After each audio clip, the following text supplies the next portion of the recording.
कोई ठिकाना नहीं है, भगवान की लीला का ठिकाना नहीं, कृपा का ठिकाना नहीं। पल में रंग को राजा करे,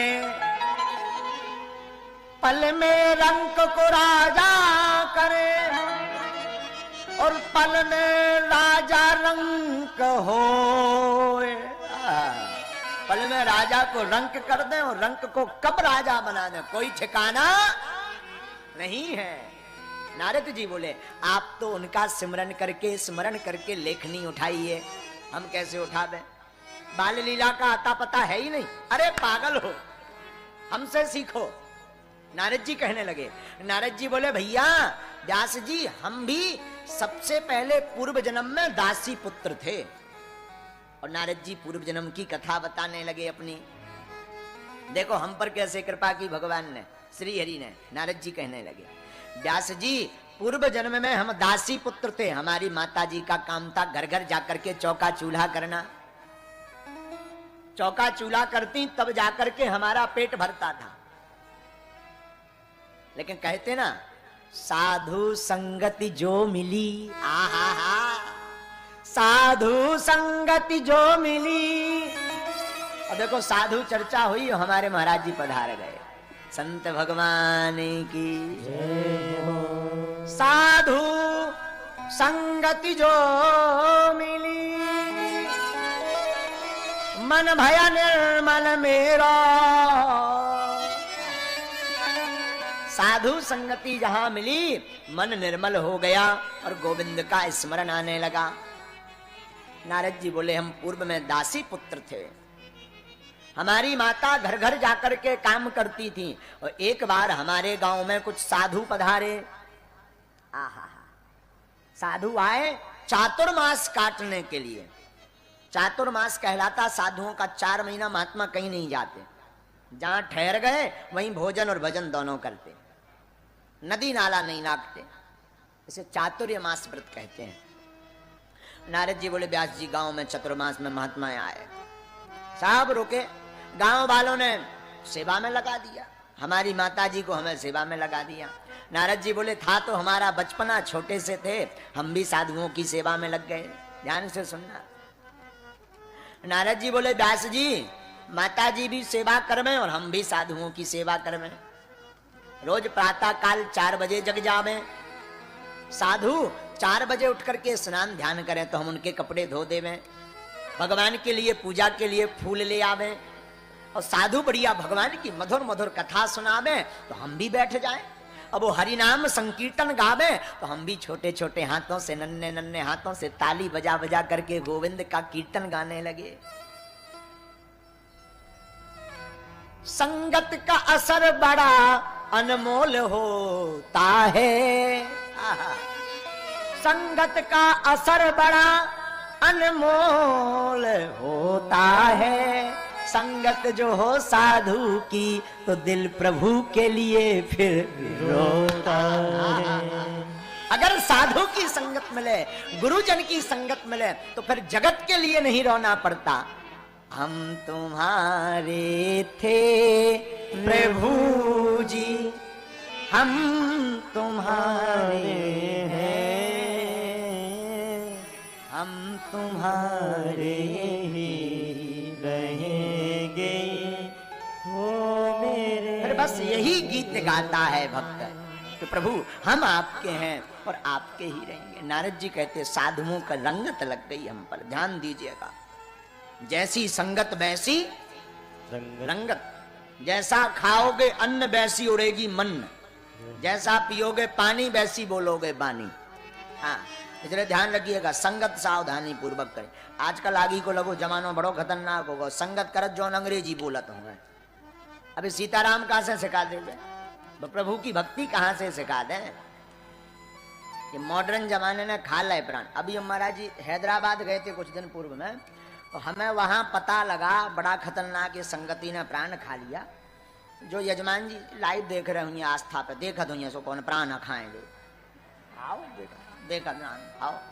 तो जो जजमान जी हते वो बोले गुरुजी घर आना है, लड़का का ब्याह भया। हमने कहा भैया आएंगे, ब्याह भया तो है, बड़े प्रेमी हैं हमारे। हम पहुंचे, बड़ी सेवा करी, खातिरदारी करी, हमने भी बड़ा, हमें भी बड़ा आनंद आया, बड़ा अच्छा जुड़ा है। पूर्व में कथा भी हो चुकी उनके यहाँ, रेड्डी जी हैं, रेड्डी जी के यहाँ पर कथा भी हो चुकी। पहुंचे हम, रात 2 रात रुके।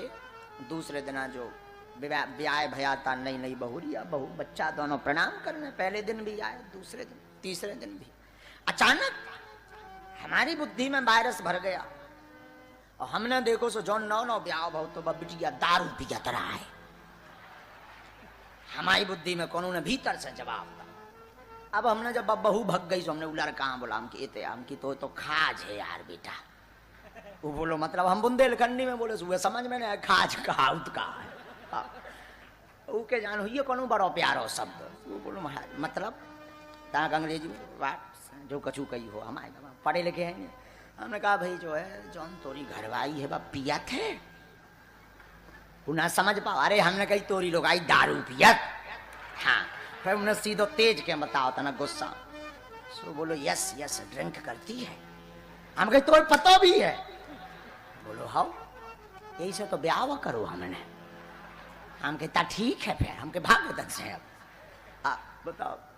अब हमने जो उसका बालक का पिता था और रेड्डी हमारे चेला है, हमने बोला हम इधर आओ, क्योंकि तुम्हारा लड़का भी पिया तो जो ना ब्याह हुआ बहू भी पिया, 2 ही पिया।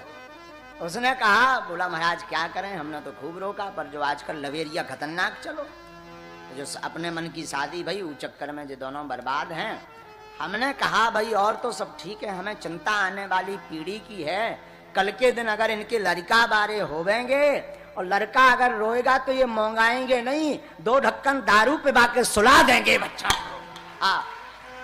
क्या टेंशन है भैया, बड़ा विचित्र जवाब। अब हमने पूछा कारण क्या है, जवाब उन्होंने बड़ा खतरनाक दिया। बोले महाराज ये मॉडर्न जमाना है। शब्द सुनना, बोले क्या ये मॉडर्न जमाना। हमने कहा आग लगे तुम्हारे मॉडर्न जमाने में, हमारा वो जमाना बढ़िया है जिसमें माताएं पर्दे में, पुरुष की शब्दों की मर्यादा पर्दे में रहती। ध्यान से सुनो, अगर कम कपड़े पहनना ही मॉडर्न जमाना है तो तुमसे अच्छे तो पशु हैं जो बिल्कुल नहीं पहनते हैं।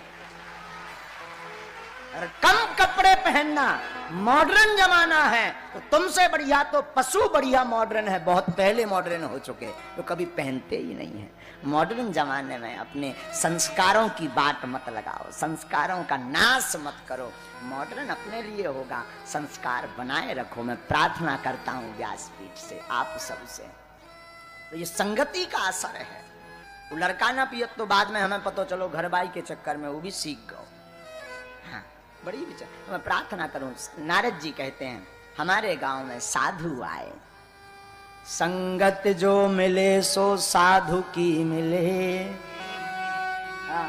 संगत जो मिले सो साधु की मिले। साधु की संगत से जीवन सुधर जाता है। और नारद जी कहते हैं गांव में कुछ संत पधारे, और संत पधारे तो हमने खूब सेवा की, खूब उनका स्वागत किया, खूब ठाकुर जी की कथा को सुना। व्यास जी अब हुआ क्या, जब चातुर्य मास निकल गया तो संत जाने लगे। नारद जी बोले हम भी पीछे पीछे चल दिए, था तो बचपना, प्रीति रीति लग गई।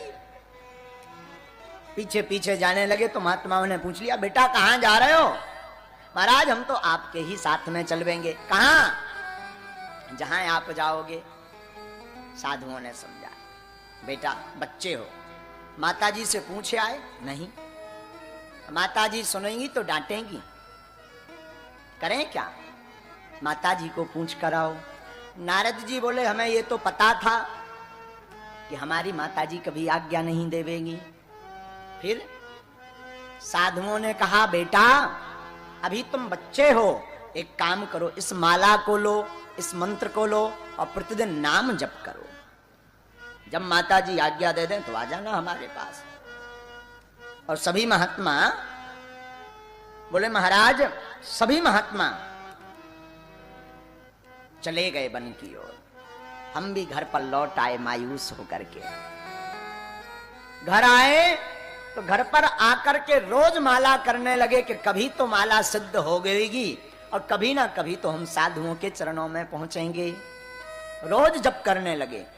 अच्छा, माताओं को बड़ी टेंशन हो जाती है, बेटा 2-4 दिन चंदन लगा ले, 8-10 माला खिसकाने लगे तो माता जी को टेंशन हो जाती, कहीं बेटा बाबा ना बन जाए, बेटा चोर बन जाए कोई दिक्कत नहीं, डकैत बन जाए कोई दिक्कत नहीं, दबंग बन जाए कोई दिक्कत नहीं, पर बाबा ना बनने पाए। बाबा बनने में बड़ी टेंशन, माता जी की धड़कन तेज हो जाती है। तो माता जी को बड़ी टेंशन होने लगी। नारद जी बोले, हमारी माता जी को इतनी टेंशन हो गई। व्यास जी से नारद जी कहते हैं कि एक ज्योतिषी घर पर आए, ज्योतिषी को प्रणाम करके माता जी बोली, महाराज और तो आपकी कृपा से सब बढ़िया है, बस बेटा का विवाह हो जाए, रुनक झुनक करती हुई छोटी सी बहुरिया घर में आ जाए तो आनंद आ जाए। नारद जी बोले, हम भीतर बैठे बैठे सुन रहे थे, हमने सोचे हे भगवान, माता जी तो एक और घंटी गले में डाल रहे हैं, हम तो सोच रहे कि कब माता जी जाएं, कब हम संतों के चरणों में जाएं। माता जी एक और आफत गले में डाल रही कि ब्याह हो जाए। जब शादी के लड़ुआ बड़े खतरनाक होते हैं, जिसकी हो गई वो भी रो रो, जिसकी नहीं भाई सो खुद रो रो के हो जाए। हाँ, और एक हास्य भाव में है, चित्त पे मत रखना है आप सब अपने। शादी, एक महात्मा कह रहे थे, बर्बादी का घर है, गले की खतरनाक घंटी है शादी। शादी के पहले साल तक तो देवी जी चंद्रमुखी लगती हैं। आहा महाराज, हमारी देवी जी बड़ी सुंदर है, चंद्रमा के समान मुख वाली।